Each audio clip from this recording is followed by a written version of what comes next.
La chute de l'espérance de vie dans les pays occidentaux. En 1976, l'historien et démographe Emmanuel Todd a prédit l'effondrement de l'Union soviétique grâce à une enquête sur les conditions de vie et de mortalité des habitants de l'URSS, en dehors de toute considération politique ou économique.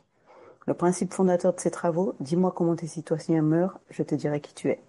La question se pose de nouveau de nos jours avec le premier bilan post-épidémie de Covid. Les pays occidentaux ont en effet connu un net recul de leur espérance de vie en 2021 et 2022. Mais le fait saillant de ce bilan est la situation singulière des États-Unis. En 2 ans, le pays le plus riche a perdu 2,7 années d'espérance de vie. Contrairement à la France, il n'y a pas eu de rebond en 2021. Cette chute de l'espérance de vie intervient après une décennie de stagnation. L'épidémie de Covid n'est en fait que le révélateur d'une crise sociétale qui a démarré il y a bien longtemps. Tu vas me dire, je m'en fous des US, je vis en France, en Belgique, en Suisse ou au Québec, c'est pas mon problème. C'est vrai, mais ça pourrait bien le devenir. La situation des États-Unis pourrait bien ne pas rester si singulière.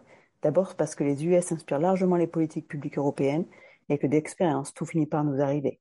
D'ailleurs, de nombreux pays européens voient leur espérance de vie entamer une chute. Pourquoi les États-Unis sont-ils précurseurs? Pourquoi est-ce que la pandémie a un effet plus dévastateur sur le taux de mortalité américain qu'ailleurs?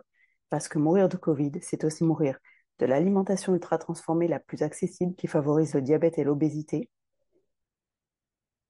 de l'exposition à une variété de pollutions qui dégradent la réponse immunitaire et augmentent la virulence de la maladie, du dysfonctionnement du système de santé, de l'isolement dû à la dépendance aux opiacés, issu de campagnes de publicité très agressives menées par les Big Pharma en 90-2000 pour les painkillers, et de la dispersion massive de fake news. Mourir du Covid-19, finalement, c'est mourir d'une société malade. Alors oui, en France, notre système de santé est correct, mais jusqu'à quand? Force est de constater que nous suivons les mêmes tendances en ce qui concerne l'alimentation ultra transformée, la pollution, etc. Par ailleurs, notre système de santé ne s'intéresse à l'individu que lorsqu'il est malade. Quid de la prévention? Quels moyens se donne-t-on de ne pas être malade?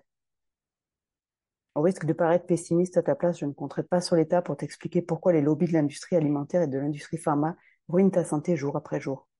Rester en bonne santé, c'est ta responsabilité.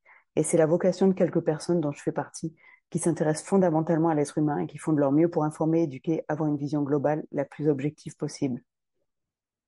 Nous n'avons pas toutes les solutions, mais nous avons au moins l'intention d'aider et d'améliorer la situation par une approche holistique des échanges et une amélioration continue.